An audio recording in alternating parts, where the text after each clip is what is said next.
In the last 4 months, I have lost 50 pounds. And not only has it changed my life on the scale, but it's also changed my life in a lot of other ways. So today in this episode, we're going to cover 5 different areas of my life other than the scale that this weight loss has drastically improved my life.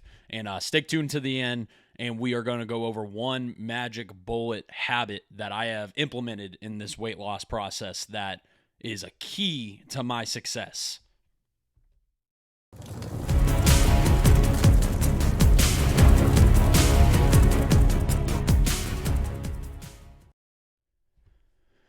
Good morning, good evening, wherever you guys are watching from, whenever you guys are watching. Thank you for tuning into this episode of Better Men Daily. If you are watching on YouTube, please go ahead and drop a like on this video. It would help greatly in the algorithm, as well as subscribe if you find any of our content helpful. Now, if you are watching on podcasts or anywhere else on social media, I appreciate you tuning in as well. Today, we are going to talk about my weight loss, or my weight loss so far. I'm not done yet, but in the last 4 months, I have lost 50 pounds. I started at about 280 pounds, and currently I'm at about 230.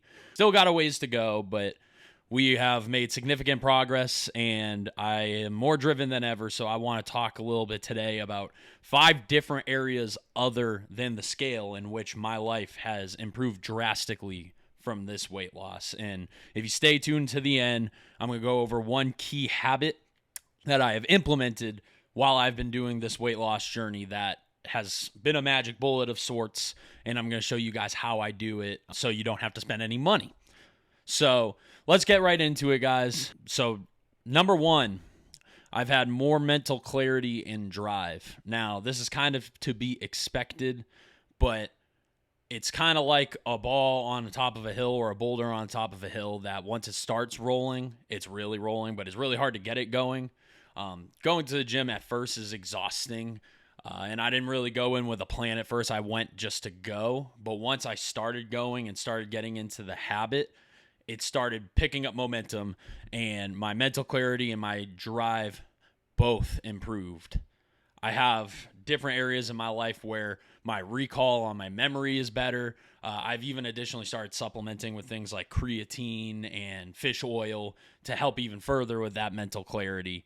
But it's no surprise that once your body starts to improve and your inflammation goes away and your weight comes down to a more healthy area, that your mental clarity starts to improve.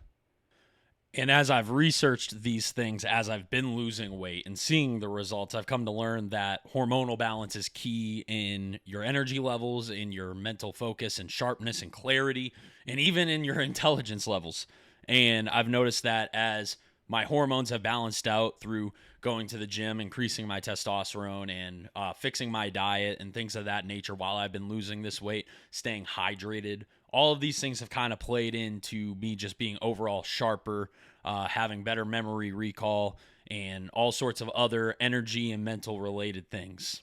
And the thing about this part of the weight loss journey is that this wasn't something I noticed right away. It was actually the opposite. At first, I was more tired. I was more exhausted. I was less sharp because my body was kind of in shock because I had spent the last however many years kind of just doing whatever, not exercising, eating what I wanted, sleeping as much as I could. So when I started forcing my body into a rhythm of having to work out multiple days a week, doing lifting and cardio and dieting super stringently, my energy levels actually crashed a little bit at first. But about month 2 or 3 is when things really started to pick up and my energy levels and my mental sharpness improved significantly.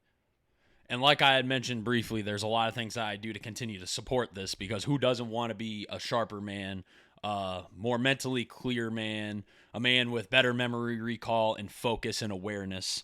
So I've started supplementing as well, and that's optional, but I would recommend it because I don't believe that in the American diet you get everything you need from your food. So for mental clarity specifically, the things that I've taken are fish oil, L-theanine, and creatine. And I know at first everyone thinks that creatine is just for, lifting weights and muscle development, and it is, but there's also a lot of cognitive benefits to it. So I take that about once a day, and it's a dual gun. It helps with my muscle development while I'm lifting weights as well as my mental clarity. So that's number one. Number two is better health markers. So I'm not talking about just, oh, my weight on the scale is going down. I'm talking about going to the doctor and having improved blood pressure, having improved heart rate, things of that nature. When I first started losing weight, my blood pressure was about 136 over 98. And just 4 months later, my blood pressure is about 112 over 70. Between there and 120 over 80 over the last month or two. So once I got into the gym and started lifting consistently and started losing some of this weight, my blood pressure even improved, and my ability to handle stress on my body has improved. And then additionally, another one that a lot of people don't think about, and it kind of plays into blood pressure, but it's also equally important, is your heart rate and your resting heart rate.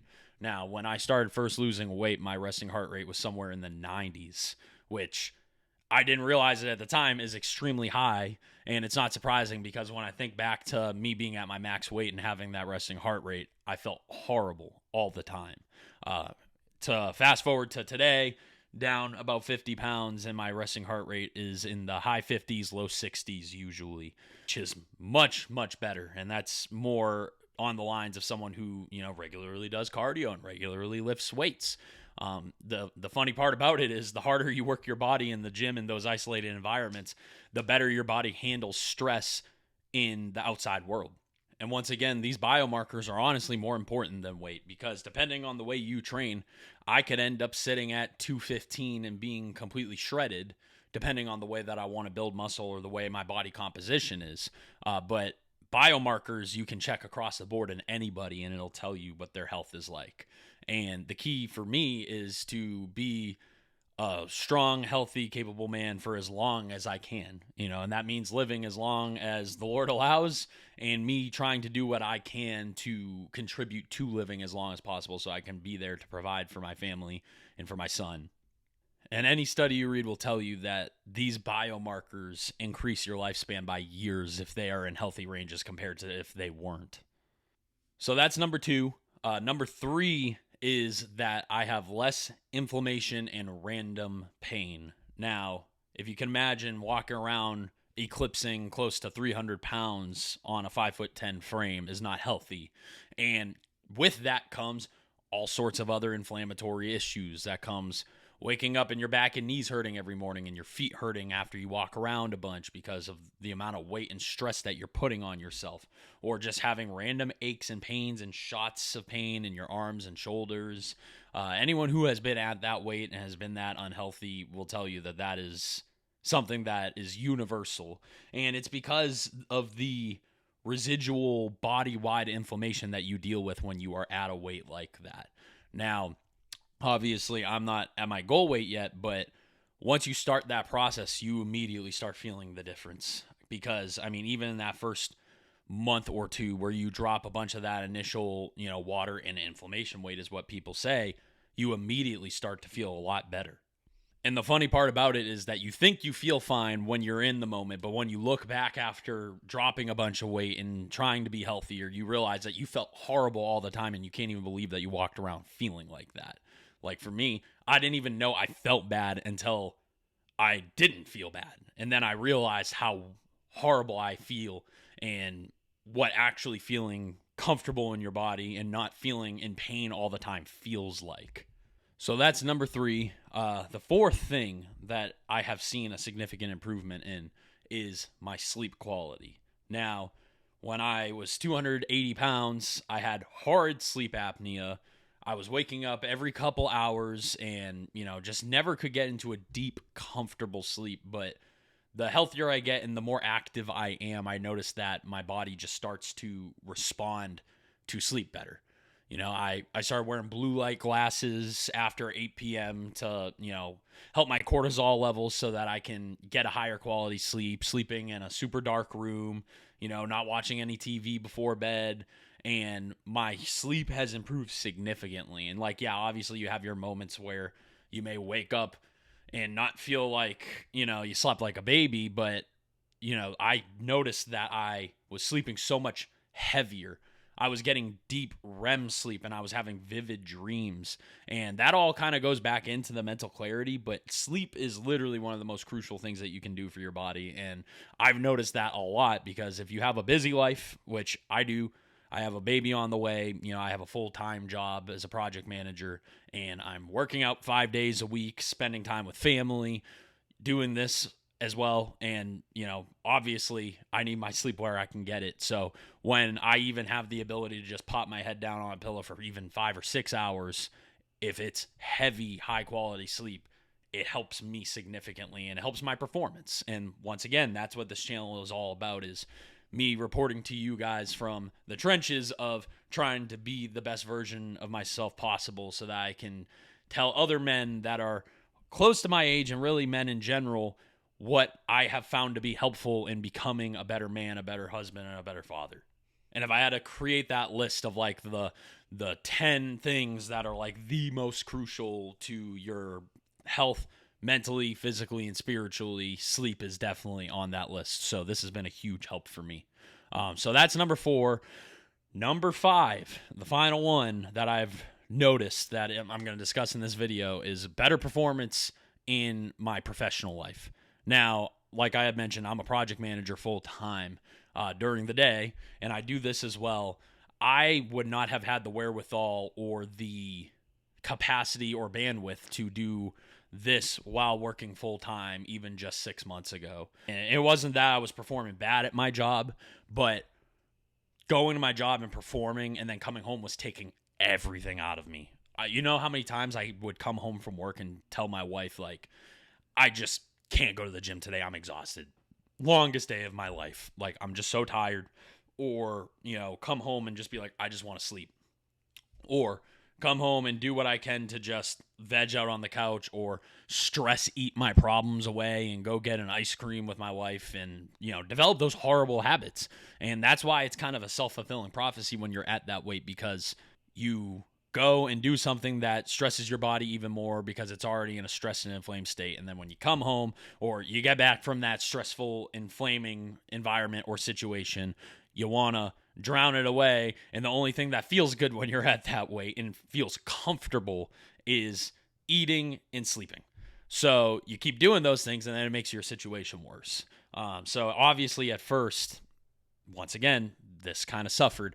I was feeling even more tired than normal because then I was going to work and then coming home and forcing myself to go to the gym and coming home and saying, no, I'm not going to have an ice cream because I had a stressful day, and I'm going to have my protein shake instead and, make sure that I am intuitively eating and, being as healthy as I can.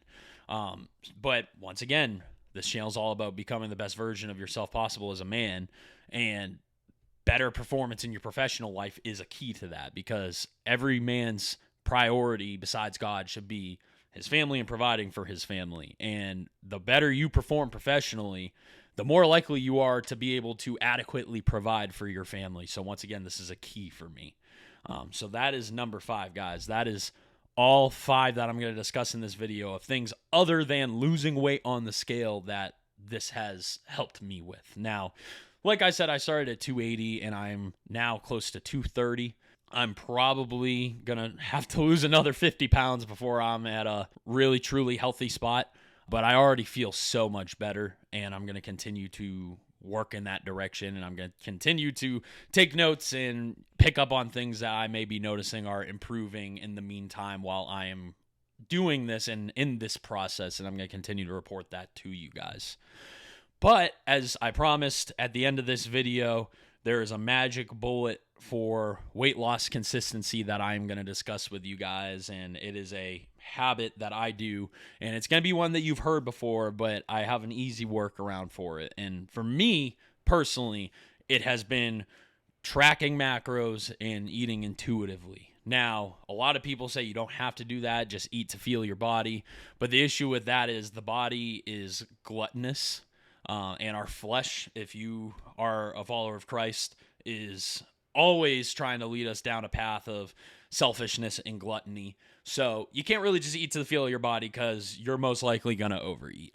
So it's really, really important, especially in an American diet, to eat intuitively just because of the amount of preservatives and additives and sugar and, high processed carbs and corn syrups that are in all of our foods. If you don't intuitively watch what you're eating and putting in your body and how much of it you are putting it in your body, you're just going to overeat, and it's not going to have the same effect on you as you would of just making sure you're eating the right things at the right amounts. And so for me, I know everyone's like, oh, buy MyFitnessPal so you can do the full macro tracking and the weight tracking and all that stuff. And then there's other apps.